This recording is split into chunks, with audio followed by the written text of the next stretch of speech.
طرف چلتے ہیں. نحمدہ و نصلی علی رسولہ الکریم. اما بعد فاعوذ باللہ من الشیطان الرجیم. بسم اللہ الرحمن الرحیم. رب اشرح لی صدری ویسر لی امری واحلل عقدۃ من لسانی یفقہوا قولی. رب زدنی علما. اللہم فقہنا فی الدین. اللہم ارزقنی التفکر والتدبر لما يتلوه لساني من كتابك والفهم له والمعرفة بمعانيه والنظر في عجائبه والأمل بذلك ما بقيت إنك على كل شيء قدير. رب ارحمهما كما ربياني صغيرا. اللهم حاسبني حسابا يسيرا. ربنا لا تزغ قلوبنا بعد إذ هديتنا وهب لنا من لدنك رحمة انک انت الوہاب. پچھلی تفسیر نکال لیں اور 14ویں پارے کا آخر جو ہے اس میں سے ایک کوسچن میں پوچھنا چاہوں گی. آیت نمبر ہے آپ کی سورہ نحل، آیت نمبر 126. نحل 126. اللہ تعالیٰ نے فرمایا کہ وَإِنْ عَاقَبْتُمْ فَعَاقِبُوا بِمِثْلِ مَا عُوقِبْتُمْ بِهِ. کائنڈلی اپنے مائکس کا دھیان رکھیں. آیت ہے وَإِنْ عَاقَبْتُمْ فَعَاقِبُوا بِمِثْلِ مَا عُوقِبْتُمْ بِهِ وَلَئِنْ صَبَرْتُمْ لَهُوَ خَيْرٌ لِلصَّابِرِينَ. اللہ تعالیٰ نے فرمایا کہ اگر بدلہ لو تم تو اتنا ہی بدلہ لو جس کے مثل تم کو تکلیف دی گئی ہے، لیکن تم صبر کر لو تو تمہارے لیے بہت بہتر ہے، کیونکہ صبر کیا ہے؟ بہترین ہے صبر کرنے والوں کے لیے. سوال میرا یہ ہے کہ بدلہ لینے کے حساب سے کیا اصول بتایا گیا؟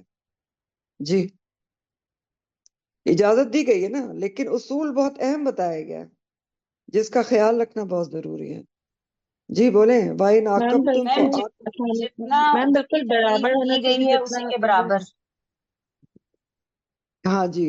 اور میم کوئی تھوڑی بتائے تجاوز لے لی، تجاوز ہوگی تو ظالموں میں شمار ہو جائیں گے. پوری بات بتائیے سدرا. میم بدلہ اتنا لیا جائے جتنی تکلیف ملی ہو، جتنی جس نے تکلیف دی ہے اتنا اس کے حساب سے، ٹھیک ہے. اس سے ذرا سا بھی اوپر ہو گیا تو ہم ظالموں میں شمار ہوں گے میم. اس میم کا یہی یہ نا ہے کہ اب جان یہ کے ہے کہ بدلے جان، آنکھ کے بدلے آنکھ کے آنکھ. بدلے آنکھ، ہاں جان کے بدلے ہاں جان، کان کے بدلے کان. ہاں. اللہ تعالیٰ نے زخم کے بدلے ناک کے زخم. بدلے ہاں ناک، دانت کے دانت کے بدلے بدلے دانت. اور دانت، اور جی تمام زخموں کا جو ہے وہ اللہ تعالیٰ نے قصاص ہاں بتایا ہے. ٹھیک ہے. لیکن ہاں اگر جو شخص تو اسے معاف کر دے تو اس کے لیے کفارہ ہاں ہے. ہاں مطلب یہاں پر اصول اگر کوئی اور بتانا چاہتا ہے مجھے بتائے. کیا بہت اہم اصول ہے نا، اس لیے ڈسکس کر رہی ہوں، ہمارے لیے ہے. ٹھیک ہے. کیونکہ ہم عموماً کیا کہتے ہیں، آپ ذرا بتائیں مجھے. اب ہم عموماً کیا کہتے ہیں؟ کوئی ہمیں بتایا، اس نے مجھے یہ کہا، آپ کہتے ہیں تم نے منہ توڑ ہم جواب دیا کہتے ہیں مجھے. اس کو تو میں ڈبل کر کے تو اس کا جو میم ہے ہم وہ کہتے بتاتی ہیں ہوں اور اس کو. کہتے اینٹ کا ہیں کہ جواب تم نے پتھر سے منہ دیں. توڑ جواب. ہاں عید ہاں کا جی، جواب منہ توڑ پتھر. جواب. میم جی ایگزیکٹلی. زیادہ منہ توڑ ہم تکلیف جواب. ایسے دینا بولتے ہیں. چاہتی ہیں، تو اللہ زیادہ تعالیٰ کیا تکلیف کہہ رہے دینا ہیں؟ چاہتی ہیں. اللہ تعالیٰ کیا کہہ رہے ہیں؟ میم اللہ تعالیٰ کہہ رہے ہیں بس اتنا ہی جتنا اللہ تکلیف تعالیٰ دیے نے گئے ہو. ایک وہ اگر جو ہے وہ کہنا ایک ہے، لمیٹیشن بتا دی ہے نا کہ اگر اگر ایسے ہے. اگر جی دیکھیں غور کریں الفاظ پہ. وہ ان اگر یعنی ضروری نہیں ہے بدلہ لینا. اگر آپ بدلہ لینا چاہتے ہیں، اگر، ٹھیک، یہ بہت غور طلب ہے. اگر بدلہ لینا چاہتے ہو تو پھر اتنا ہی لو جتنی تکلیف دیے گئے. وَلَئِن لیکن البتہ تم صبر کر لو، یہ بھی بہت اہم بات ہے. تو لَهُوَ خَيْرٌ لِلصَّابِرِينَ، تو وہ بہترین ہے صبر کرنے والوں کے لیے، کیونکہ صبر کرنے والوں کا اجر کیا ہے؟ بغیر حساب ہے. تو بہت میں اہم ترین آیت ہے جی ہماری میم روزمرہ زندگی میں. اس میں ایک بہت ہی سینسٹیو بات یہ جی ہے کہ ہمیں اللہ نے جی کہہ تو دیا کہ بدلہ لو تو اتنا ہی لو. مسئلہ یہ ہے کہ جی اگر ہم اتنا بدلہ پتہ نہیں اسے زیادہ زور سے تھپڑ لگ ہاں جائے تو وہ ہم ظالموں میں جی سے ہو جائیں گے. تو یہ بہت ہی ایک بالکل لطیف سی چیز ہے، بہت ہی فرق ہے بالکل تھوڑا سا بالکل اس میں نا، کہ بہت ہی بہتر ہے حساس. کہ ہم صبر ہی کر لیں. جی میم بالکل ایک چیز ایڈ ایگزیکٹلی یہی کرنا کہا گیا. چاہتی ہوں جی بولیں. کہ یہ ساری باتیں ہوگی، لیکن ظاہر ہے انسان جب بہت تکلیف میں ہوتا ہے تو اگر ہم اللہ سبحانہ تعالیٰ پہ چھوڑ دیں اور پھر اس وقت صبر کرنے کے ساتھ یہ ایک ہوتا ہے کہ حسبنا اللہ و نعم الوکیل، یا اللہ کی مدد چاہنے کے لیے اللہم اکفنی بما شئت پڑھ لیں، سکون مطلب دل میں ایک ہو جاتا ہے کہ بس اللہ ہی کافی ہے ہمارے لیے. تو جی اس وقت کی دعا تو آگے یہی بات کی گئی نا، وَاصْبِرْ، اور صبر کیجئے. ٹھیک. پھر صبر کی ٹھیک ہے تاکید ہے. وَاصْبِرْ وَمَا صَبْرُكَ إِلَّا بِاللَّهِ، اور صبر بھی صبر اللہ کی توفیق سے ملتا ہے. جی اور یہ بھی بہت صبر بڑی بات ہے.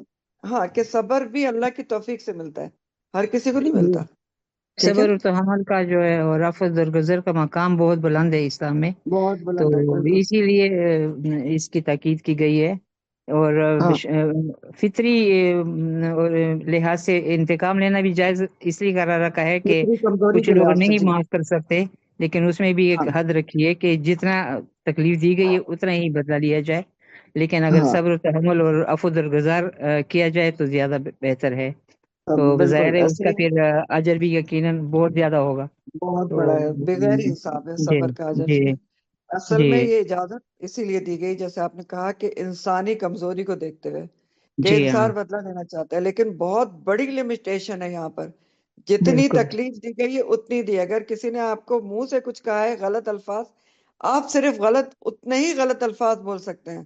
اگر آپ نے ہاتھ اٹھا دیا تو پھر آپ پھنس جائیں گے، جی سمجھ آ رہی ہے نا؟ اگر اینٹ کا جی جواب پتھر سے دے دیا تو آپ ظالموں میں سے ہو جائیں گے اور ظالموں والی سزا ملے گی، ٹھیک ہے؟ اگر منہ توڑ صحیح جواب دے دیا تب بھی آپ ظالموں میں سے ہو جائیں گے اور آپ کو الٹی سزا بھگتنی پڑے گی۔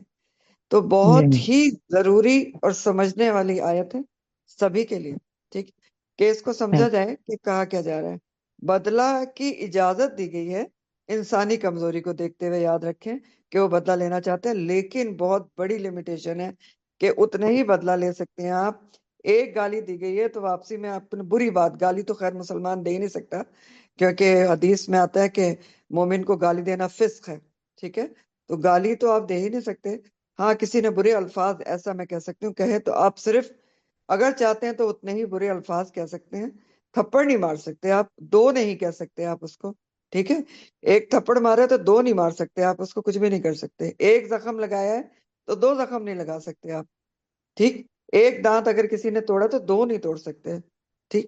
یہ ساری چیزیں پھر ظلم میں آ جائیں گی، اور پھر میم بات وہی ہے، وَلَئِن صَبَرْتُمْ لَهُوَ خَيْرٌ لِلصَّابِرِينَ ہے، وَاصْبِرْ وَمَا صَبْرُكَ إِلَّا بِاللَّهِ۔ جی بولیں۔ میم اگر جس طرح کوئی تانا دیتا ہے تو ہم اس کو تانا بھی تو نہیں نہ دے سکتے کہ مومن تانا نہیں دیتے۔ ہاں بالکل، میں یہی کہنے والی تھی، حدیث کے دیکھیں، جو مومن بننا آسان کام نہیں ہے بچوں، ٹھیک ہے نا؟ مومن بننا آسان کام نہیں ہے، مومن بننا مشکل ترین کاموں میں سے ہے۔ مومن، مسلم تو ہم سبھی ہیں نا، پیدائشی ہیں، ٹھیک ہے، نسلی ہیں، مورثی ہیں۔ مومن، مسلم سے مومن تک کا جو سفر ہے، it's a very difficult journey, یہ یاد رکھیں، ڈیفیکلٹ ہے۔ آپ نے بہت چیزیں روکنی ہیں، آپ نے اپنے آپ کو مارنا ہے، اپنی انا کو مارنا ہے، اپنی میں کو مارنا ہے۔ میں کچھ نہیں ہوں، عاجزی، اسلام عاجزی سکھاتا ہے، ٹھیک ہے؟ مجھے کہہ دیا سو واٹ، میں ہوں کیا؟ اگر مجھے کسی نے کچھ کہہ دیا تو میں کیا ہوں بھائی؟ کچھ بھی تو نہیں ہوں، خاک کا ایک ذریعہ ہوں، ذرہ ہوں، اور اللہ پہ چھوڑیں، سب سے بڑی بات ہے۔ جیسے میں نے آپ کو حدیث بتائی تھی نا کہ ایک دفعہ ابو بکر صدیق رضی اللہ تعالیٰ عنہ بیٹھے تھے، ایک آدمی ان کو بہت برا بھلا کہہ رہا تھا، نبی کریم صلی اللہ علیہ وسلم پاس بیٹھے ہوئے مسکرا رہے تھے صرف، تو پھر بہت دیر جو ہے حضرت ابو بکر برداشت کرتے رہے، پھر آخر میں انہوں نے بھی کچھ کہہ دیا اس کو، تو آپ صلی اللہ علیہ وسلم کے چہرے کا رنگ بدل گیا، ناراضگی آ گئی، تو وہ پریشان ہو گئے حضرت ابو بکر صدیق۔ انہوں نے پوچھا کہ آپ پہلے وہ مجھے برا بھلا کہہ رہے تھے تو آپ مسکرا رہے تھے، میں نے تھوڑا سا کہہ دیا تو آپ کے چہرے کا رنگ بدل گیا، مجھے بتائیں پلیز کہ کیا ہوا؟ تو آپ نے فرمایا کہ جب تک تم نہیں بول رہے تھے تو تمہاری طرف سے ایک فرشتہ تعینات تھا جو اس شخص کو جواب دے رہا تھا، ٹھیک ہے؟ جب تم نے خود اپنے ہاتھ میں معاملہ لے لیا تو فرشتہ پاس سے چلا گیا۔ تو سبحان ہم اللہ سارے معاملات اپنے ہاتھ میں لینا چاہتے ہیں، ٹھیک ہے؟ ہم سارے معاملات اپنے ہاتھ میں لینا چاہتے ہیں، کیوں؟ کبھی اللہ پہ چھوڑ کے دیکھیں نا کہ اللہ کیسے آپ کے، جس نے بھی آپ کے ساتھ ظلم کیا ہے، حق مارا ہے، اللہ اسے کیسے بدلہ لیتا ہے نا۔ ہم یہی تو توکل ہے نا، ہم توکل کرتے نہیں، صبر کرتے نہیں۔ تو بہرحال آخری آیات جو ہیں سورہ نحل کی بہت امپورٹنٹ ترین آیات تھی، پھر سے اس پہ غور کیجیے گا، دونوں تینوں آیات، وَاصْبِرْ وَمَا صَبْرُكَ، یہ بھی، اور ان اللہ مع الذین اتقوا والذین هم محسنون، تین چیزیں، چار چیزیں اس میں بتا دی گئی ہیں۔ جو لوگ بدلہ نہیں لیتے، جو صبر کرتے ہیں، ان کے لیے بہت زیادہ اجر ہے۔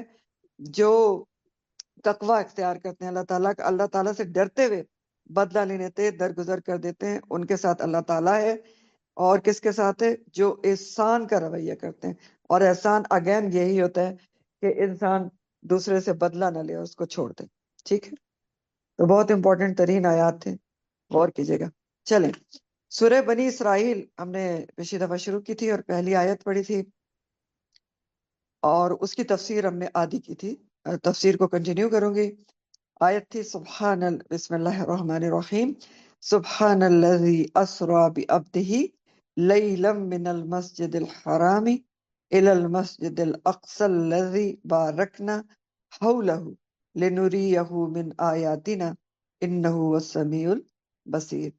پاک ہے وہ ذات جو لے گیا اپنے بندے کو رات کے ایک حصے میں مسجد حرام سے مسجد اقصی تک.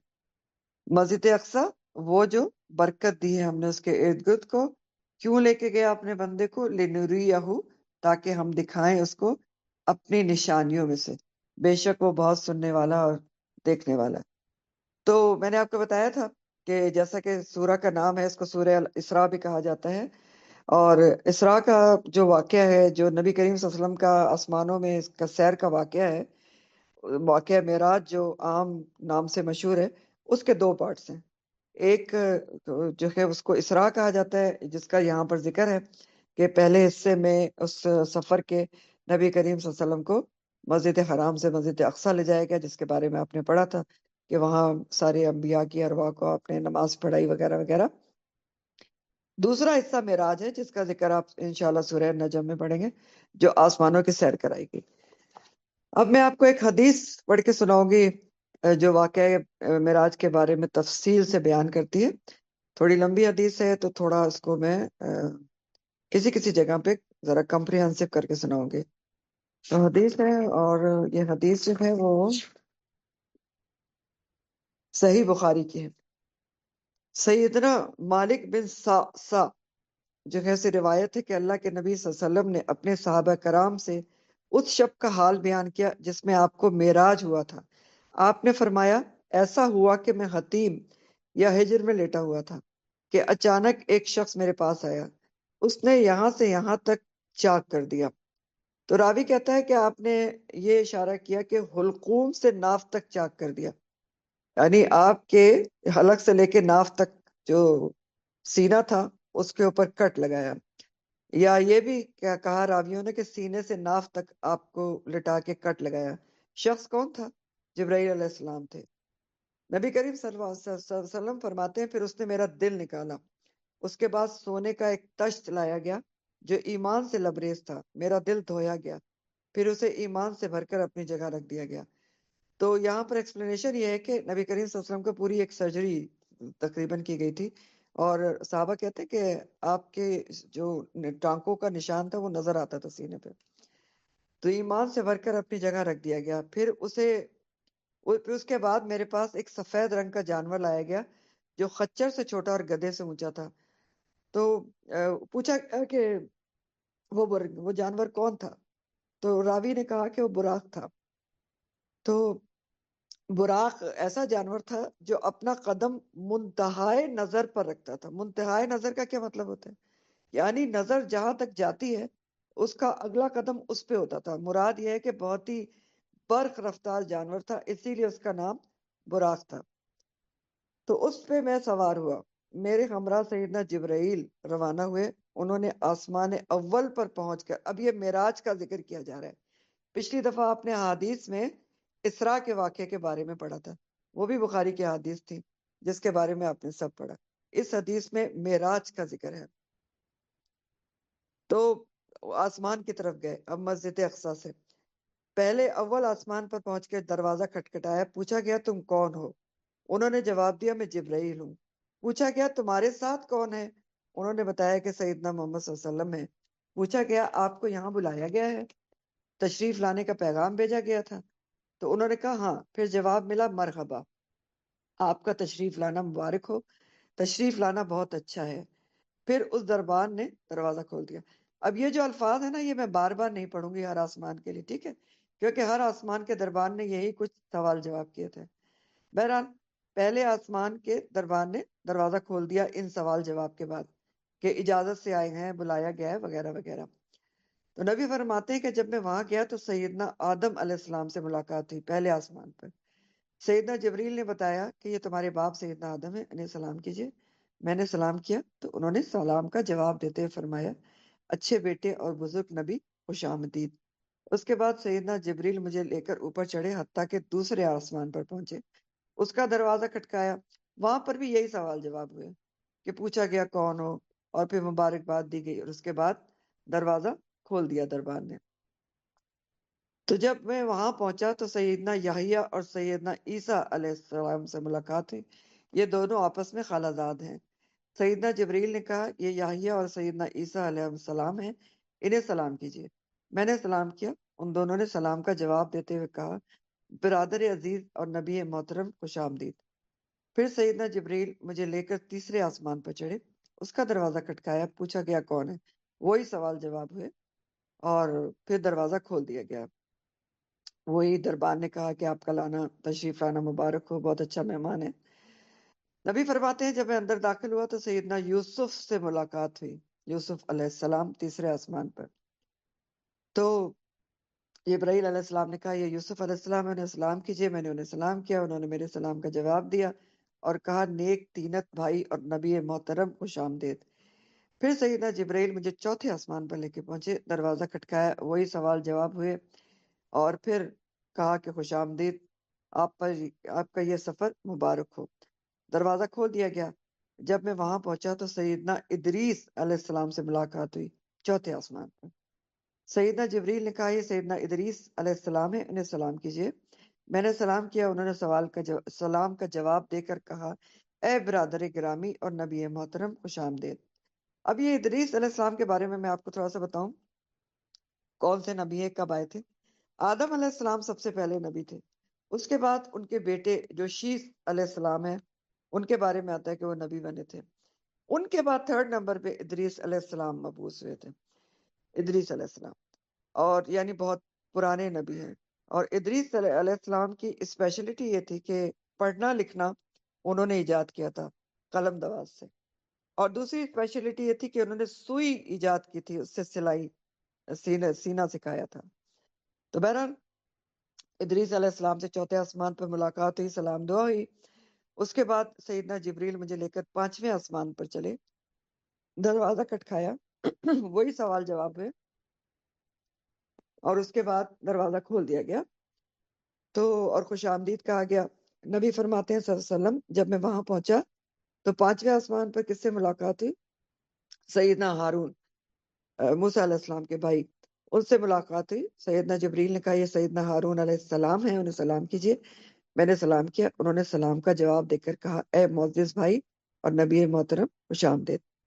پھر سیدنا جبرائیل مجھے لے کر چھٹے آسمان پہ چڑھے، پھر وہی وہاں پر سوال جواب ہوئے، دروازہ کھول دیا گیا اور خوش آمدید کی گئی۔ جب میں وہاں پہنچا تو حضرت موسیٰ علیہ السلام سے ملاقات ہوئی چھٹے آسمان پر۔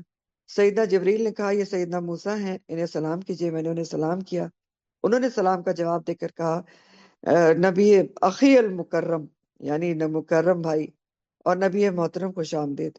پھر جب میں آگے بڑھا تو وہ رونے لگے۔ کون رونے لگے؟ موسیٰ علیہ السلام۔ تو میں نے پوچھا کہ آپ کیوں روتے ہیں؟ انہوں نے کہا کہ میں اس لیے روتا ہوں کہ ایک نوعمر جوان جسے میرے بعد رسول بنا کر بھیجا گیا، اس کی امت جنت میں میری امت سے زیادہ تعداد میں داخل ہوگی۔ اللہ اکبر۔ اب آپ کے ذہن میں سوال ہوگا کہ کیا موسیٰ علیہ السلام کی امت بنی اسرائیل بھی جنت میں جائے گی؟ جی ہاں جائے گی۔ کون سی جائے گی؟ بنی اسرائیل بھی اصل میں امت مسلمہ ہی تھے اپنے وقت کے، اور موسیٰ علیہ السلام بھی دین اسلام ہی لے کر آئے تھے۔ تو جو صحیح بنی اسرائیل تھے اپنے وقت میں، اور نبی کریم صلی اللہ علیہ وسلم کے آنے سے پہلے، ان کی بعثت سے پہلے وہ صحیح دین پر قائم تھے، اپنے نبی کی اپنی کتاب پر قائم تھے، تو ظاہر ہے کہ وہ جنت میں جائیں گے۔ ٹھیک ہے، تو اسی لیے موسیٰ علیہ السلام فرما رہے ہیں کہ جو جوان یعنی نبی کریم صلی اللہ علیہ وسلم کے بارے میں کہ ان کی امت کی تعداد کہیں زیادہ جنت میں ہوگی۔ اللہ اکبر۔ سیدنا جبریل مجھے ساتویں آسمان پر لے کے چڑھے، دروازہ کھٹکایا، وہی سوال جواب ہوئے، اور پھر خوش آمدید کہا گیا، اور میں وہاں پہنچا تو سیدنا ابراہیم علیہ السلام ملے۔ یہ ابراہیم علیہ السلام کی فضیلت بھی ظاہر ہو رہی ہے کہ ساتویں آسمان پہ ابراہیم علیہ السلام ملے، اور ملے بھی کہاں تھے؟ وہ جو فرشتوں کا خانہ کعبہ ہے ساتویں آسمان پر، جس کو بیت المعمور کہا جاتا ہے، اس سے ٹیک لگا کر بیٹھے ہوئے تھے۔ اور بیت المعمور کے بارے میں حدیث یہ آتی ہے کہ وہاں 70,000 فرشتے روز طواف کرتے ہیں اور کسی فرشتے کی باری دوبارہ نہیں آتی۔ تو بہرحال ابراہیم علیہ السلام ملے، سیدنا جبریل نے کہا یہ آپ کے جد امجد سیدنا ابراہیم ہے، انہیں سلام کیجیے۔ میں نے انہیں سلام کیا، انہوں نے سلام کا جواب دیتے فرمایا اے پسر عزیز اور نبی محترم خوش آمدید۔ پھر مجھے سدرۃ المنتہا تک بلند کیا گیا۔ سدرۃ المنتہا کے بارے میں نے آپ کو شاید لاسٹ ٹائم بتایا تھا، سدرہ کہتے ہیں بیری کے درخت کو، اور منتہا کا لفظ انتہا سے ہے۔ اصل میں ایک اسپیشل بیری کا درخت ہے سدرۃ المنتہا، جو 7ویں آسمان پر ہے اور جس کے آگے جبرائیل علیہ السلام کو بھی جانے کی اجازت نہیں ہے، اس کے آگے بس اللہ سبحانہ تعالیٰ کا عرش ہے۔ تو وہاں تک نبی کریم صلی اللہ علیہ وسلم کہتے ہیں کہ مجھے سدرۃ المنتہا تک بلند کیا گیا۔ تو سدرۃ المنتہا کے بارے میں آپ بیان کرتے ہیں کہ میں نے دیکھا کہ اس کے پھل مقام ہجر کے مٹکوں کی طرح بڑے بڑے ہیں اور اس کے پتے ہاتھی کے کانوں کی طرح چوڑے چوڑے ہیں۔ سیدنا جبرائیل نے کہا یہ سدرۃ المنتہا ہے۔ وہاں پر 4 نہریں تھیں سدرۃ المنتہا کے پاس، ان میں سے 2 نہریں بند تھیں اور 2 نہریں کھلی ہوئی تھیں۔ میں نے پوچھا اے جبرائیل یہ نہریں کیسی ہیں؟ انہوں نے بتایا کہ بند نہریں تو جنت کی ہیں، ظاہر ہے جب کھلیں گے جب جنت میں لوگ جائیں گے۔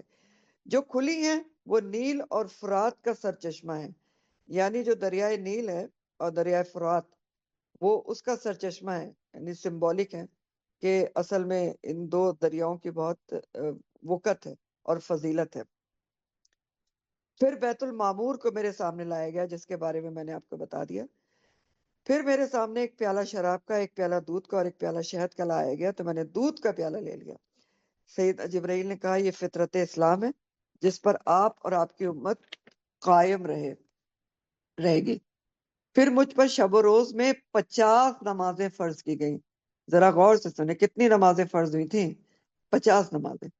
جب میں واپس لوٹا تو سیدنا موسیٰ نے کے پاس سے گزرا، انہوں نے پوچھا آپ کو کیا حکم دیا گیا ہے؟ میں نے کہا مجھے دن رات میں 50 نمازیں ادا کرنے کا حکم دیا گیا ہے۔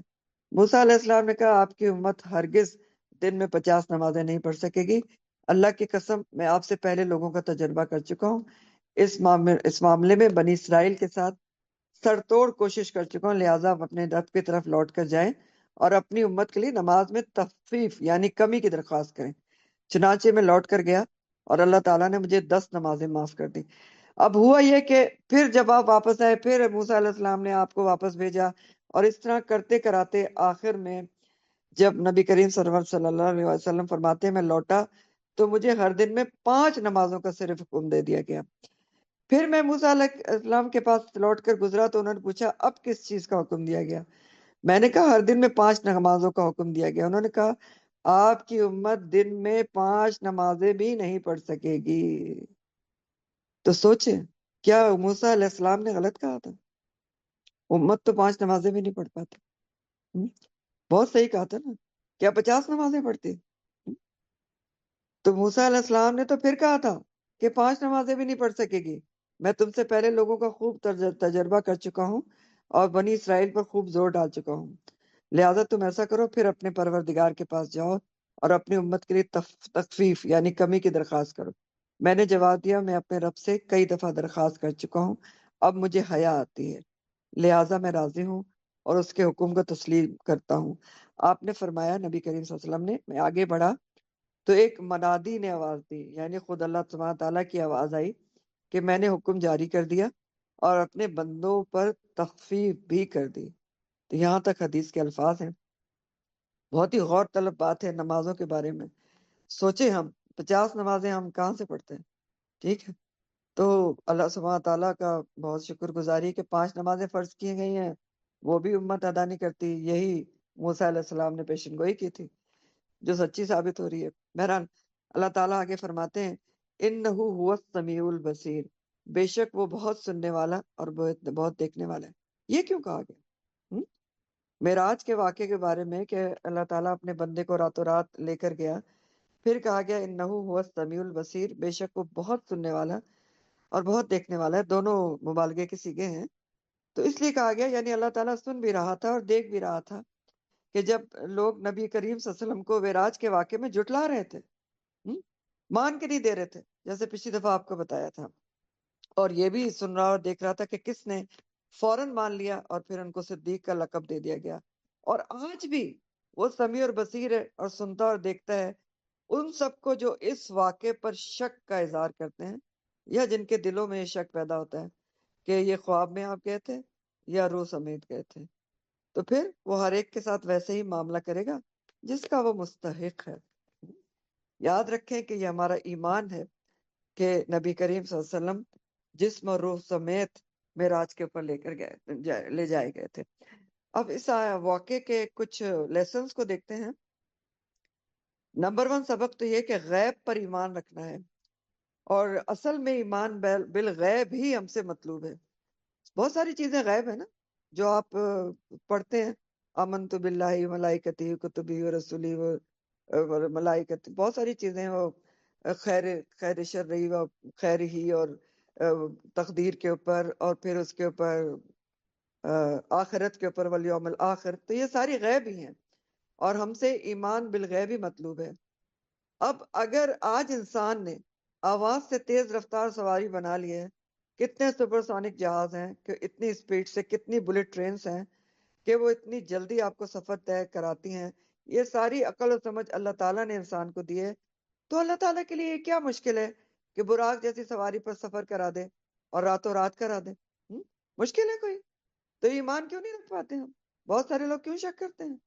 تو بات وہی ہے کہ غیب پر ایمان پورا نہیں ہے، انکمپلیٹ ہے۔ پھر اسی طرح ہم دیکھیں فرشتے آج بھی ہر انسان کی روح نکال کر کہاں جاتے ہیں؟ آسمان کی طرف لے کے جاتے ہیں، 7ویں آسمان تک جاتے ہیں، نیک آدمی کے روح کو لے کے علیین میں جمع کراتے ہیں۔ تو جبرائیل علیہ السلام جو فرشتوں کے سردار ہیں، وہ نبی کریم صلی اللہ علیہ وسلم کو جسم اور روح سمیت کیوں نہیں لے جا سکتے؟ کیا عیسیٰ علیہ السلام کو جسم اور روح سمیت نہیں اٹھایا گیا؟ آپ دیکھیں، اسی لیے بات اللہ تعالیٰ نے سبحان الذی سے شروع کی ہے کہ یاد رکھو یہ اس ذات کا کام ہے جو سبحان الذی ہے، ہر کمزوری ہر نقص سے پاک ہے۔ اگر خواب کی حالت میں ایسا سفر ہوا ہوتا تو ان الفاظ کی کوئی ضرورت نہیں تھی، سبحان الذی کی۔ دوسرا لیسن اس واقعے میں یہ ہے کہ اس واقعے میں خوشخبری تھی کہ عنقریب یہ دونوں جگہیں ہیں نا، مکہ بھی اور بیت المقدس مسلمانوں کے پاس ہوں گے۔ تیسرا جو اس میں بتایا گیا تھا، جو اشارے دیے گئے تھے تمام انبیاء کی امامت کرا کے نبی کریم صلی اللہ علیہ وسلم سے، اس کا مطلب کیا تھا کہ باقی شریعتیں اب منسوخ ہیں۔ ہر نبی کی شریعت الگ تھی نا، تو قرآن اور نبی کے آنے سے صلی اللہ علیہ وسلم سے باقی شریعتیں منسوخ ہیں، اب صلی اللہ علیہ وآلہ وسلم آخری نبی اور امام الانبیاء ہیں۔ آج کے بعد ہدایت صرف اس کتاب میں ہے جو آپ لے کر آئے ہیں، قرآن کریم۔ قیامت تک آپ کی پیروی کی جائے گی، اور امت مسلمہ، آپ کی امت اب انبیاء والا کام کرے گی، کیونکہ نبی تو اب کوئی نہیں آئے گا۔ امت وسط کا کردار ادا کرے گی، لوگوں کو اللہ سے جوڑے گی۔ اور ارض فلسطین اس فیصلے کے لیے بہترین جگہ تھی، مسجد اقصی۔ کیوں؟ کیونکہ پچھلی دفعہ بھی میں نے آپ کو بتایا تھا وہ بہت سے انبیاء کا پیدائش کا ٹھکانہ اور مدفن بھی ہے، جہاں ان کو دفن کیا گیا ہے، جہاں وہ مدفون ہے۔ پھر اللہ تعالیٰ فرماتے ہیں وَآتَيْنَا مُوسَى الْكِتَابَ وَجَعَلْنَاهُ هُدًى لِبَنِي إِسْرَائِيلَ أَلَّا تَتَّخِذُوا مِن دُونِي وَكِيلًا۔ اس میں کوئی نیا لفظ تو نہیں ہے۔ ہدن کا جو لفظ ہے وہ ہادا یا ہدایت سے ہے، اور ہدایت کے 3 معنی ہوتے ہیں۔ ویسے ایک ریمائنڈر لے لیں، ہدایت کے لفظ میں 3 معنی ہوتے ہیں: راستہ دکھانا، رستے پر چلانا، اور منزل تک پہنچانا۔ وکیل بہت دفعہ پڑھ چکے ہیں آپ، کارساز۔ تو کہا کیا جا رہا ہے کہ موسیٰ کو، میں رواں ترجمہ پڑھتی ہوں، ہم نے موسیٰ کو کتاب دی، آتینا موسیٰ الکتابہ، کون سی کتاب دی تھی؟ تورات۔ اور اسے ہم نے بنی اسرائیل کے لیے کیا بنایا تھا؟ ہدن، ہدایت بنایا تھا۔ اور انہیں حکم کیا دیا گیا تھا بنی اسرائیل کو اس کتاب میں؟ اللہ تتخذوا من دون وکیلا، کہ تم میرے سوا کسی کو کارساز نہ ٹھہرانا، کسی کو کارساز نہ بنانا۔ اب آپ دیکھ رہے ہیں کہ اسراء کے واقعے کے فوراً بعد بنی اسرائیل کا تذکرہ شروع ہو چکا ہے۔ کیوں؟ کیونکہ جن دنوں اسراء کا واقعہ پیش آیا تھا اس وقت بیت المقدس اور جو مسجد اقصی وغیرہ ہے وہاں پر بنی اسرائیل کی تولیت میں تھا، وہ بنی اسرائیل کا وہاں پر حکومت تھی۔ اسلام کا چرچا بستی بستی ہونا شروع ہو گیا تھا۔ مدینہ کے اوس و خزرج قبیلے کے کئی افراد اسلام لا چکے تھے، لیکن بنی اسرائیل جو اس وقت کے جیوز سمجھ لیں آپ، اس جو اسلام کی دعوت سے پوری طرح واقف تھے، لیکن کیا کر رہے تھے؟ ضد اور عناد میں اسلام اور ایمان قبول نہیں کر رہے تھے. اور ضد اور عناد کیا تھی ان کی؟ ضد اور عناد یہ تھی کہ وہ سمجھتے تھے کہ جیسے بہت سارے انبیاء ہماری چین میں سے آئے، بنی اسرائیل میں سے، تو اس طرح آخری نبی بھی ہماری چین میں سے آئے گا، بنی اسرائیل میں سے آئے گا. اور انتظار بھی کر رہے تھے. لیکن نبی کریم صلی اللہ علیہ وسلم کو بنی اسماعیل علیہ السلام کی نسل میں سے مبعوث کر دیا گیا. یہ ان کا عناد تھا. تھوڑا سا یہاں پر یاد کر لیں جو نئے اسٹوڈنٹس ہیں کہ بنی اسرائیل بنیادی طور پر کون ہے. ابراہیم علیہ السلام کے 2 بیٹے تھے، اسحاق علیہ السلام اور اسماعیل علیہ السلام. اسحاق علیہ السلام کے آگے سے بیٹے یعقوب علیہ السلام. یعقوب علیہ السلام کے 12 بیٹے تھے، جس میں یوسف علیہ السلام بھی تھے. تو یعقوب علیہ السلام کے 12 بیٹوں سے بنی اسرائیل ان کو نام دیا جاتا ہے. اور کیوں ان کو بنی اسرائیل کہا جاتا ہے؟ کیونکہ یعقوب علیہ السلام کا لقب اسرائیل تھا. تو بنی اسرائیل اسرائیل کے بیٹے ہیں. تو یہ جو بنی اسرائیل اپنے وقت کی امت مسلمہ تھی، جن کو اتنی بڑی کتاب سے نوازا گیا تھا اور ان سے بہت بڑا کام ان کو سونپا گیا تھا کہ وہ سارے لوگوں کو اللہ کی کتاب سے جوڑیں گے، تو لیکن انہوں نے اپنا کام کرنے کے بجائے بہت زیادہ نافرمانیاں اور سرکشیاں کی گئیں، اور ضد اور عناد میں آ کر پھر نبی کریم صلی اللہ علیہ وسلم کو بھی کے اوپر ایمان نہیں لا رہے تھے. تو اس سلسلے میں اللہ تعالیٰ یہاں پر ان کا ذکر کر رہے ہیں. ساری ان کی سرکشیاں ان کو یاد دلائی جائیں گی. بیت المقدس میں آپ صلی اللہ علیہ وسلم کو لے جا کر اور آپ سے تمام انبیاء کے صاف طور پر اشارہ دے دیا کہ اب بنی اسرائیل کو بنی نوح انسان کی قیادت سے ہٹا کر امت مسلمہ اور بنی اسرائیل سے قیادت چھیننے کی وجہ حد درجہ نافرمانیاں، خرابیاں اور جرائم، جن کا ذکر بھی کیا جائے گا ابھی، کہ تم اپنی تاریخ کو یاد کیا کیا ہوا تھا. اور بنی اسرائیل کو انسانوں کی قیادت کیسے دی گئی تھی؟ سورہ البقرہ میں بھی کہا تھا کہ ہم نے تم کو فضیلت دی تھی، فضلتکم علی العالمین، کیونکہ ان کو کتاب دی گئی تھی کہ ساری دنیا کو اللہ کا پیغام پہنچائیں گے. تو بہرحال قیادت چھینی اس لیے گئی کہ انہوں نے اپنا کام ہی نہیں کیا. اور قیادت کس کو دی گئی؟ امت مسلمہ کو سونپی گئی. کنتم خیر امت اخرجت للناس تؤمرون بالمعروف وتنہون عن المنکر. تو سورہ کا آغاز اسراء کے واقعے سے بطور تمہید ہوا ہے. اصل میں تنبیہ اور وارننگ یہود کو دی جا رہی ہے، ان کی سابقہ تاریخ یاد دلا کر کہ وہ پیغمبر اسلام نبی کریم صلی اللہ علیہ وسلم پر ایمان لے آئیں، سرکشی چھوڑ دیں. اسی میں ان کی بھلائی ہے. یعنی یہود اس وقت یاد دلایا جا رہا ہے یہ چیزیں کہ آپ اس سرکشیوں کو چھوڑ کے نبی کریم صلی اللہ علیہ وسلم، یا ہر جگہ کے، مدینہ تو ابھی آپ گئے نہیں تھے، مقدس کا میں نے آپ کو ذکر، بیت المقدس پہ بھی ان کا ہی اس وقت راج تھا. تو ان کو یاد دلایا جا رہا ہے کہ آپ نے پہلے بھی بہت سرکشیاں کی، اب چھوڑ دو. اسی میں بھلائی ہے کہ نبی کریم صلی اللہ علیہ وسلم اور قرآن پر ایمان لائے. تو فرمایا گیا کہ موسیٰ علیہ السلام کو ہم نے کتاب تورات دی تھی اور اس کو بنی اسرائیل کے لیے ہدایت کا ذریعہ بنایا تھا. ان کو ہدایت کتاب میں یہ دی گئی تھی کہ اللہ کے سوا کسی کو کارساز نہ بنائے. لیکن انہوں نے کیا کیا؟ انہوں نے تو سب سے پہلے کتاب کو ہی پس پش ڈال دیا. اب کتاب کو پس پش ڈالنا کیا ہوتا ہے؟ یہ میں نے آپ کو پچھلے دفعہ بھی بتایا تھا.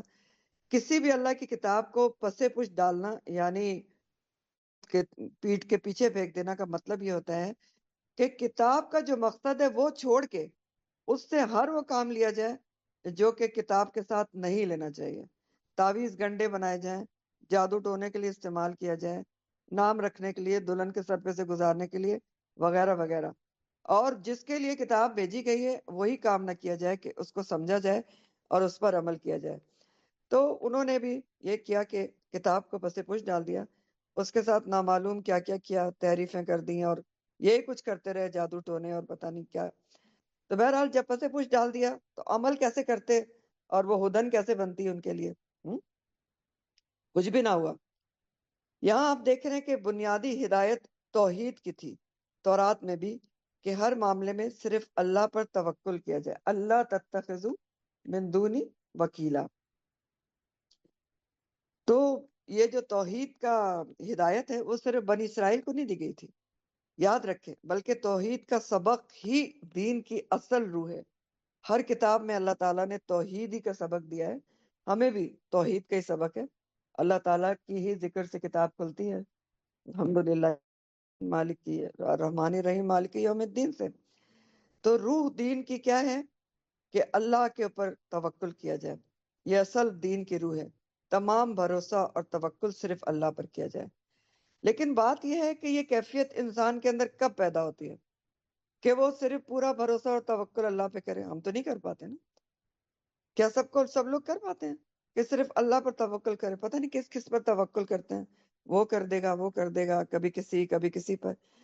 تو سوچنے کی بات یہ ہے کہ انسان کے اندر یہ کیفیت کب پیدا ہوتی ہے کہ جب وہ صرف اللہ کو وکیلا بنا لے۔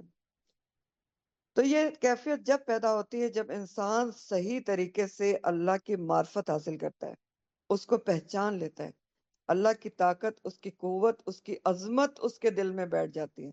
جب انسان کو یقین ہو جائے کہ اللہ ہر چیز پر قادر ہے، جب اس پہ یقین ہو جائے کہ ان اللہ علی کل شیء قدیر، جب انسان کو یقین ہو جائے کہ ہر مشکل اور مصیبت اللہ کی طرف اللہ ہی دور کر سکتا ہے، اور وہی ہر مشکل کو دور کرنے والا ہے، اور وہی ہر مصیبت سے نکالنے والا ہے، اور ہر مشکل اور مصیبت میں اسی کی طرف رجوع کرنا چاہیے۔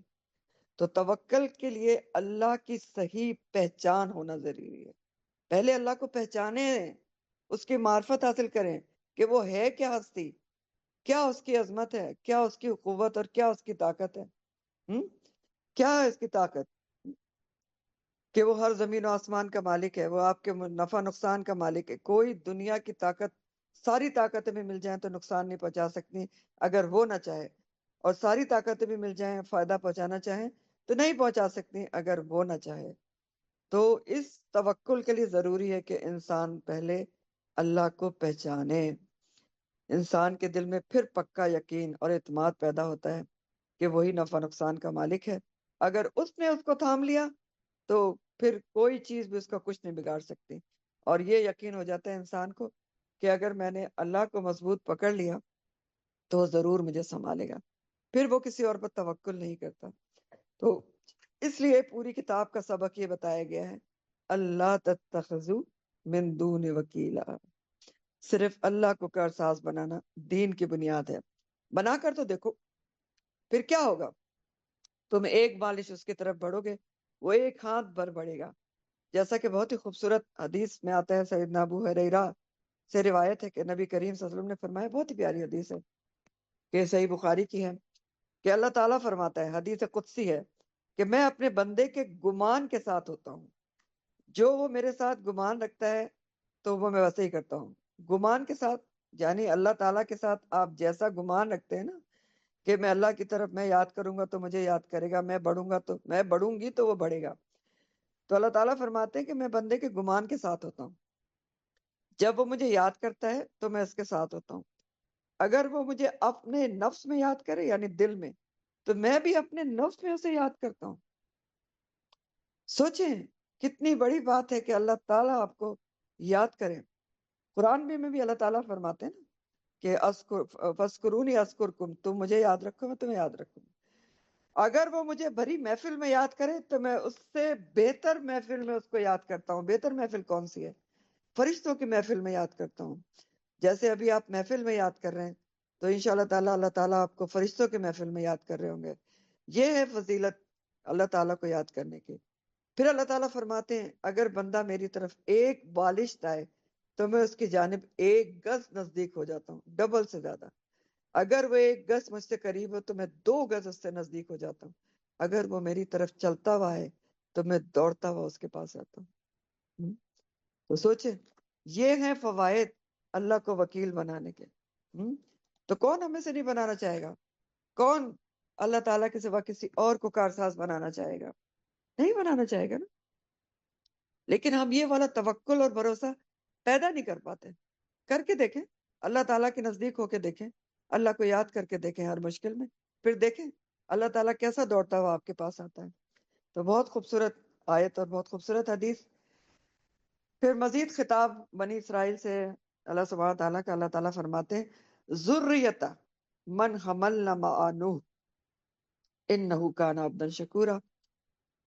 ذریتا کا لفظ کے معنی ہوتے ہیں اولاد، ٹھیک ہے، اور اے یہاں پر انڈر بریکٹ ہے، اے اولاد، یعنی اللہ تعالیٰ خطاب کر رہے ہیں بنی اسرائیل سے ہی کہ اے اولاد اس کی جنہیں ہم نے سوار کیا تھا نوح علیہ السلام کے ساتھ، ٹھیک ہے.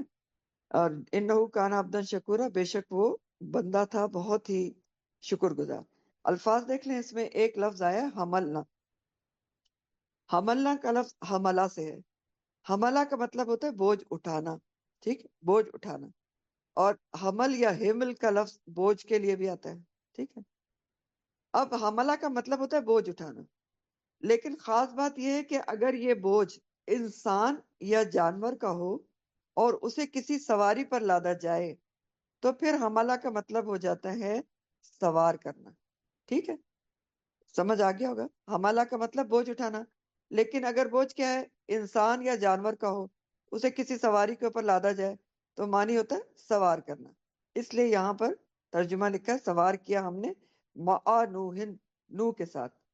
شکورہ کا لفظ جو ہے وہ شکور فعول کے وزن پر مبالغے کا صیغہ ہے، بہت شکر گزار تھا.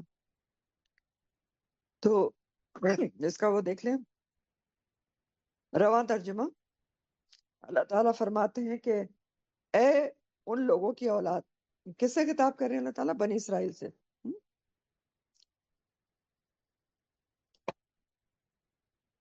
بنی اسرائیل سے اللہ تعالیٰ فرما رہے ہیں اے ان لوگوں کی اولاد جنہیں ہم نے نوح کے ساتھ سوار کیا تھا. کہاں سوار کیا تھا؟ کشتی میں سوار کیا تھا، کشتی نوح میں. اور بے شک وہ بہت ہی شکر گزار بندہ تھا. کون؟ نوح علیہ السلام. یعنی اے بنی اسرائیل، تمہاری نسل نوح علیہ السلام کی اولاد ہی سے دوبارہ آگے بڑھی جو ان کے ساتھ کشتی میں سوار تھے. کشتی میں نوح علیہ السلام کے 3 بیٹے بھی سوار تھے ایمان والوں کے علاوہ، جن کے نام حام، سام اور یافس آتے ہیں. اور زیادہ تر مفسرین کے مطابق یہ جو بعد میں نسل انسانی آگے بڑھی ہے، باقی تو سب ڈوب گئے تھے نا، کشتی میں جو سوار تھے وہ بچے تھے. تو اس میں 80 کے قریب آتا ہے کہ مومن تھے اور 3 ان کے بیٹے تھے، چوتھا بیٹا تو ڈوب گیا تھا. تو ان 3 بیٹوں سے نسل انسانی آگے بڑھی ہے. تو وہی یاد دلایا جا رہا ہے بنی اسرائیل کو کہ تمہاری نسل اصل میں کس سے آگے بڑھی ہے؟ نوح علیہ السلام کے ساتھ جو کشتی میں سوار تھے ان سے آگے بڑھی ہے. تم بھی انہی کی اولاد میں سے ہو جو عبدن شکورا تھے، ہاں، بہت ہی اللہ کے شکر گزار بندے تھے. تو بنی اسرائیل تمہیں بھی اپنے جد امجد کی شکر گزاری کی روش اختیار کرنا چاہیے، ٹھیک ہے. ان کے جد امجد نوح علیہ السلام کی یاد دلا کر ان کو بتایا جا رہا ہے کہ جیسے وہ عبدن شکورا تھے تم بھی شکر گزاری کرو. اور کون سی نعمت کی شکر گزاری اللہ تعالیٰ یاد دلا رہے ہیں بنی اسرائیل کو؟ دنیا کی سب سے بڑی نعمت، نعمت اسلام کی شکر گزاری کی دعوت دی جا رہی ہے کہ نبی کریم صلی اللہ علیہ وآلہ وسلم پر ایمان لا کر نعمت اسلام کی شکر گزاری کرو. پھر اللہ تعالیٰ فرماتے ہیں وَقَضَيْنَا، اور فیصلہ سنا دیا ہم نے. قضا کا مطلب ہوتا ہے فیصلہ کرنا. وَقَضَيْنَا، اور فیصلہ سنا دیا ہم نے، اِلَىٰ بنی اسرائیل، بنی اسرائیل کی طرف، فی الکتابی، کتاب میں، لَتُفْسِدُنَّ، البتہ تم ضرور فساد کرو گے، فی الارض، زمین میں، مرتینی، 2 بار، وَلَتَعْلُنَّ، اور البتہ تم ضرور سرکشی کرو گے، علوًا کبیرہ، سرکشی بہت بڑی. الفاظ دیکھیں، لَتُفْسِدُنَّ کا جو لفظ ہے فساد سے ہے، فسادہ، ٹھیک ہے. فساد کے معنی ہوتے ہیں بگاڑ پیدا کرنا، اور اس کا الٹ کیا ہے؟ اصلاح ہے. تو فساد کی ڈیفینیشن کیا ہے؟ ہر وہ کام جو خلاف شریعت ہو، چاہے اس کا تعلق اعمال سے ہو یا عقائد سے، تو اس کو فساد کہتے ہیں. لَتُفْسِدُنَّ میں لا، ایک جو ہے لا میں تاکید ہے، اور آخر میں جو نون شد کے ساتھ آ رہے وہ بھی تاکید ہے. تو اس میں 2 تاکیدیں ہیں کہ البتہ تم ضرور بالضرور فساد کرو گے، فی الارض، زمین میں. مرتین جو ہے یہ تسنیہ ہے مرتن کا. مرتن کا مطلب ہوتا ہے ایک بار، اور مرتین 2 بار.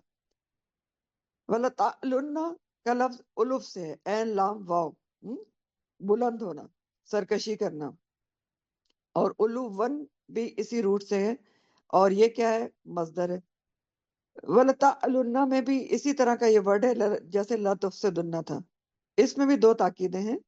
لام تاکید اور نون شد کے ساتھ، اور اس کا بھی روٹ کیا ہے؟ الف لام اور واو، الف، بلند ہونا یا سرکشی کرنا. ٹھیک، تو البتہ تم ضرور سرکشی کرو گے، علوً سرکشی، کبیرہ بہت بڑی. اب یہاں پر ایک اور آپ کو گرامیٹیکلی ایک رول بتاؤں جو بہت خوبصورت ہے، کہ ابھی اس میں سورہ بنی اسرائیل میں کئی جگہ پہ یہ رول آئے گا کہ جو فعل ہوتا ہے وہ اور اس کے بعد اس کا مصدر، یعنی ایک ہی روٹ سے اس کا مصدر تاکید کے لیے لایا جاتا ہے. جیسے لا وَلَتَعْلُنَّ کا جو لفظ الف، اس کا روٹ کیا ہے؟ الف ہے، اور اس کے بعد جو مصدر لایا گیا ہے وہ علوًا، وہ بھی اسی روٹ سے ہے. تو وَلَتَعْلُنَّ کیا ہے؟ فعل ہے، البتہ تم ضرور سرکشی کرو گے. ٹھیک ہے، اور علوًا اسی مادے سے، اسی روٹ سے مصدر آ رہا ہے. تو ایسا تاکید کے لیے کیا جاتا ہے، زور کے لیے کہا جاتا ہے، اسٹریس کے لیے کیا جاتا ہے. اور اس کو مفعول مطلق بھی کہا جاتا ہے. لیکن آپ اتنا ضرور یاد رکھیں کہ جب ایک ہی روٹ سے فعل آتا ہے اور اس کے بعد اس کا مصدر، تو ایسا اسٹریس تاکید کے لیے کیا جاتا ہے. تو آیت کا رواں ترجمہ دیکھ لیں کہ اللہ تعالیٰ کیا فرما رہے ہیں. اللہ تعالیٰ فرما رہے ہیں، اور ہم نے بنی اسرائیل کو کتاب تورات میں فیصلہ سنا دیا تھا کہ تم زمین میں 2 بار ضرور فساد کرو گے. کیا فیصلہ سنایا تھا اللہ تعالیٰ نے بنی اسرائیل کو ان کی کتاب میں؟ 2 بار تم زمین میں فساد کرو گے اور ضرور بہت بڑی سرکشی کرو گے. تو یہ اللہ تعالیٰ نے فیصلہ سنایا تھا ان کی کتاب تورات میں. زمین میں 2 بار فساد کرو گے، زمین سے مراد ارض شام ہے، کہ تم شام میں 2 مرتبہ بگاڑ پیدا کرو گے، مرتين. تو بگاڑ سے مراد یہاں خاص طور پر دینی بگاڑ ہے، جیسے میں نے آپ کو ڈیفینیشن میں بتایا کہ شریعت کے خلاف کام کرنا. تو بنیادی طور پر بگاڑ سے مراد دینی بگاڑ ہے، اور پھر ذہنی بگاڑ، اخلاقی خرابیاں، اختلافات، فرقہ واریت وغیرہ سب اسی بگاڑ میں شامل ہے. اور یہ سب قسم کے فساد پیدا کب ہوتے ہیں؟ کب پیدا ہوتے ہیں؟ زمین میں بگاڑ کب پیدا ہوتا ہے؟ دین میں بگاڑ کب آتا ہے؟ اخلاقیات کب بگڑتی ہیں؟ فرقہ واریت کب ہوتا ہے؟ کب پیدا ہوتی ہے؟ وہی ایک روٹ ہے کہ جب بھی کوئی قوم اپنی کتاب کو پیچھے پسے پش ڈال دے، پیٹ کے پیچھے ڈال دیتی ہے، تو قوم میں بگاڑ پیدا ہوتا ہے. تو کہا جا رہا ہے کہ 2 بار تم میں بگاڑ آئے گا. بنی اسرائیل کے بارے میں بہت انٹرسٹنگ آیات ہیں، کیونکہ بنی اسرائیل کی کافی ہسٹری آپ کو اس سے پتہ چلے گی کہ اللہ تعالیٰ فرمانے 2 بار تم میں بگاڑ آئے گا. وَلَتَعْلُنَّ عُلُوًّا كَبِيرًا، اور تم بہت بڑی سرکشی کرو گے. تو 2 بار تم میں بگاڑ آئے گا، یعنی 2 بار تم کو عروج ملے گا، لیکن بلندی پر جا کر بجائے تم شکر گزاری کے سرکشی کرو گے، اور پھر تم کو سزا ملے گی. پہلی دفعہ سرکشی کرو گے، اس پر سزا ملے گی، پھر اپنی اصلاح کر لو گے، ٹھیک ہے، معافی تلافی کر لو گے، اس کے بعد دوبارہ تم سرکشی کرو گے، اور پھر دوبارہ تم کو سزا ملے گی، تم پر عذاب آئے گا. تو جو اللہ تعالیٰ نے فرمایا کہ 2 دفعہ تم فساد کرو گے، تو اس سے مراد مفسرین نے کئی واقعات مراد لیے ہیں کہ 2 دفعہ کیسے وہ فساد کریں گے. تو کچھ مفسرین تو کہتے ہیں کہ پہلا فساد یہ تھا کہ بنی اسرائیل نے حضرت زکریہ، حضرت یحییٰ کو قتل کروا دیا، اور دوسرا فساد یہ تھا کہ جب عیسیٰ علیہ السلام کو قتل کرنے کی سازش انہوں نے تیار کی. قتل تو نہیں کر سکے تھے، لیکن سازش تو جیوز کی ہی تھی جو بنی اسرائیل تھے. کبھی تو بنی اسرائیل میں کس قدر بگاڑ ہوا کہ انبیاء تک کو قتل کر ڈالا، اور قتل کرنے کی انہوں نے منصوبے بنائے.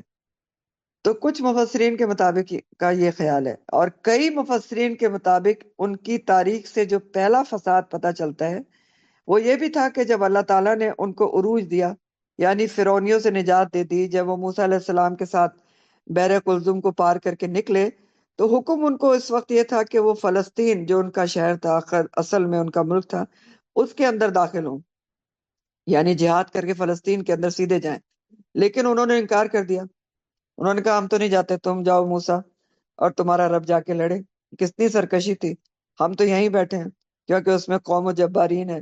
تو انہوں نے جہاد سے انکار کر دیا اللہ کے حکم سے، اور پھر ان کو کہاں روک دیا گیا تھا؟ وادی تیہ میں روک دیا گیا تھا، صحرا میں.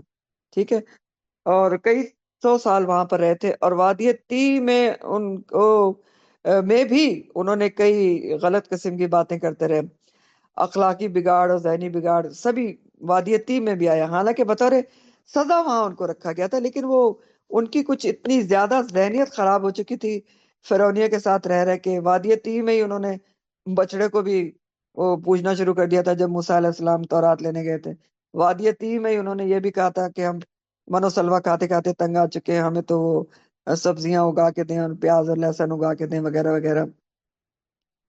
تو بہرحال یہ سب ذہنی بگاڑ وادی تیہ میں بھی تھا، فرقہ واریت بھی پیدا ہوئی، انبیاء کی تکذیب بھی کی، انہوں نے ہارون علیہ السلام کی باتیں نہیں مانی تھیں جب بچڑے کو کی پوجا کی تھی. پھر اسی وادی تیہ میں موسیٰ علیہ السلام کا انتقال ہوا اور ان کی حکومت استحکام نہ پا سکی. لیکن موسیٰ علیہ السلام کی وفات کے 300 سال بعد یوشع بن نون جو نبی بنے، یہ موسیٰ علیہ السلام کے جو تھے آپ سمجھ لیں ان کے بعد بنے تھے، اور یوشع علیہ السلام کے موسیٰ علیہ السلام کے غلام بھی تھے. یوشع بن نون سورہ کہف میں جن کا ذکر آتا ہے جو ان کے ساتھ تھے وہ یوشع بن نون ہی تھے. تو بہرحال یوشع بن نون جب نبی بنے تو یہ پرانی نسل ختم مر کھپ چکی تھی.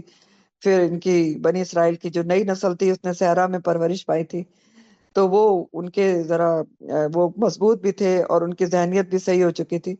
تو یوشع بن نون کی سرکردگی میں وہ ارض مقدس میں داخل ہوئے، یعنی فلسطین کو فتح کیا. لیکن فتح کرتے وقت بھی جو ان کو ہدایات دی تھی اللہ تعالیٰ نے، پھر بھی اس کو انہوں نے نگیٹ کیا. جیسے آپ نے پیچھے پڑھا تھا کہ اللہ تعالیٰ نے ان کو حکم دیا تھا کہ سر جھکا کے اس میں اللہ تعالیٰ کی شکر گزاری کرتے ہوئے داخل ہونا، لیکن انہوں نے کیا کیا، وہ کرتے اتراتے سرینوں کے بل داخل ہوئے، اور اللہ تعالیٰ نے جو شکر گزاری کا حکم دیا تھا اس کے علاوہ اس کے بجائے الٹے ہی الفاظ بولتے ہوئے داخل ہوئے. تو فتح یافتہ علاقے میں داخل ہو کے بھی وہ سدھرے نہیں، بلکہ قبائلی عصیبت میں گرفتار ہوئے، تفرقہ بازی میں پڑ گئے. فتح یافتہ علاقہ انہوں نے 12 حصوں میں تقسیم کر لیا، کیونکہ 12 قبیلے تھے ان کے، اور ہر قبیلے نے اپنی حکومت بنائی. تو کیا نتیجہ ہوا کہ حکومت ان کی مستحکم نہ ہو سکی. ظاہر ہے اتنی زیادہ بنائیں گے تو اس کو استحکام نہیں ملا. اور پھر آہستہ آہستہ سابقہ اقوام کی اخلاقی اور اقتصادی بیماریاں، شرک اور بے حیائی وغیرہ ان میں پھیلنے لگی، اور اللہ تعالیٰ کی ہدایت کو بالکل بھول گئے، تورات کو پیچھے ڈال دیا وغیرہ وغیرہ. پھر اصل جو عروج ملا تھا بنی اسرائیل کو وہ حضرت داؤد علیہ السلام اور سلیمان علیہ السلام کی حکومت میں ملا تھا. دونوں نبی یہ بنی اسرائیل پر ہی مبعوث ہوئے تھے اور بنی اسرائیل کی چین میں ہی سے مبعوث ہوئے تھے. تو ان دونوں انبیاء نے ان کی کافی حد تک اصلاح کی اور عروج بھی ملا حکومت کو. لیکن عروج ملنے پر بھی یہ اللہ اور کتاب سے دور ہونے لگے، اور جلد ہی بنی اسرائیل پھر سے انہی بیماریوں میں اور خرابیوں میں مبتلا ہونے لگے جن میں پہلے گرفتار تھے. وہی شرک اور بے حیائی ان میں پھیلنے لگی. اور اسی دوران ایک اور نبی جن کا نام سیدنا یرمیہ آتا ہے، یہ رے میم یا الف، اور کئی جگہ ہا لکھا ہے اور کئی جگہ حمزہ کے ساتھ آتا ہے. تو ایک نبی تھے سیدنا یرمیہ جو ان پر مبعوث ہوئے. تو انہوں نے بھی ان کی اصلاح کی بہت کوشش کی، سمجھایا، لیکن یہ نہ سمجھے، اور الٹا بابل کی جو حکومت تھے اس کے خلاف سرکشی کی اور بغاوت کی اسکیم انہوں نے بنائی. تو اس کا نتیجہ کیا ہوا کہ بابل کے بادشاہ کو پتہ چل گیا کہ میرے خلاف یہ سرکشی کی اسکیم بنا رہے ہیں. تو بابل کا بادشاہ جو بخت نصر تھا اس نے ان پر حملہ کیا، اور بہت ہی سخت حملہ تھا. ان کا سب کچھ ختم ہو گیا، تورات جلا دی گئی، اور دوبارہ پھر یہ قیدی بنا کے لے گیا تھا ان کو، بہت سارے بنی اسرائیلیوں کو بیت المقدس بالکل اینٹ سے اینٹ بجا دی تھی بخت نصر نے.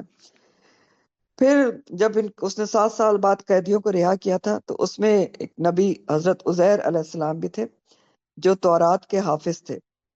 تو قید سے رہائی کے بعد انہوں نے تورات تو جلا دی گئی تھی، تو انہیں کیونکہ حفظ تھی تو انہوں نے اس کو دوبارہ لکھوایا تھا، اور اسی بنیاد پر یہود نے ان کو اللہ کا بیٹا بنا دیا اٹھا کے. لیکن بہرحال تورات کی انہوں نے پھر بھی قدر نہیں کی اور اس میں بہت سی تحریفیں کی. اور اللہ تعالیٰ نے یہاں پر بہرحال جو آپ جیسا پڑھ رہے ہیں انہیں خبردار کر دیا تھا کہ تورات موسیٰ پر نازل کر دی گئی تھی، اور اس میں بتا دیا گیا تھا کہ تم 2 بار فساد کرو گے زمین پہ اور سرکشی کرو گے. تو اس کے باوجود بھی، بتانے کے اوپر باوجود بھی، وارن کرنے کے باوجود بھی انہوں نے 2 بار زمین پر سرکشی کی، اور 2 بار ان کو سزا ملی، جس کے بارے میں انشاءاللہ ہم کل پڑھیں گے. اور کل کی آیات بہت امپورٹنٹ ترین ہے، یہ بنی اسرائیل کی ہسٹری کے علاوہ بھی اس میں بہت ہی اہم ترین باتیں اعمال نامے کے بارے میں بھی آئیں گی. تو آپ لوگوں سے درخواست ہے کہ کل اپنی پریزنس کو فار شیور بنائیں کہ آپ اٹینڈ کریں. بہت کام کی باتیں ہیں کل. اور جو آپ کے ساتھی آج نہیں ہیں ان کو بھی میسج دیں کہ وہ کل اٹینڈ کریں. نئے لوگوں کو بھی آپ میسج دے سکتے ہیں اور لنک بھیج سکتے ہیں کہ وہ کچھ نہیں تو ایک آدھ تفسیر سن لیں جو ان کے فائدے میں ہے، کیونکہ کل اعمال نامے کا بھی ذکر ہوگا اور ہسٹری بھی بتائی جائے گی بنی اسرائیل کے. تو انشاءاللہ تعالی کل ہم اس کے بارے میں پڑھیں گے. تو آج کی تفسیر یہیں تک ہے، اور اب ہم سیرت نبی صلی اللہ علیہ وآلہ